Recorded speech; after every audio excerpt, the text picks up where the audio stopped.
เบิ่งแม่ทุกคนค่อยฝากเข้ามาแต่บ้านตั้งแต่มือค่อยมาพุ่นแหละแต่วันที่21พุ่นแหละเป่าค่อยหั่นน่ะดีเบิดทุกอย่างบ่ได้คาดบ่ได้อีหยังมาแล้วเป่าค่อยหั่นน่ะคาดปักใหญ่ๆเข้าค่อยนี่ยังเหลือแต่น้อยเดียวเข้านี่น่ะกว่าค่อยจะเอามาจากบ้านค่อยหั่นน่ะมาเมืองหั่นมันบ่แม่นแนวง่าย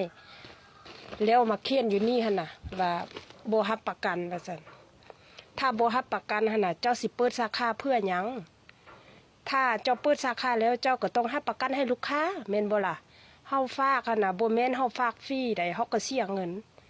เว้ามาค่อยเลยซูนทุกคนว่าจะได้เข้านี่มาอันนี้แม่นเข้ากรรมเนาะค่อยว่าสิบ่เอามาแล้วแม่ค่อยหั่นน่ะตั้มเข้ากรรมให้ค่อยน่ะความคิดฮอดลูกนะตั้มเข้าให้ลูกจิซี่ก็บ่ซี่ได้6ซี่ก็มีแต่แม่หั่นบ่ซี่แม่หั่นตำแม่หั่นจนเป็นไข้ย้อนว่าค่อยจะ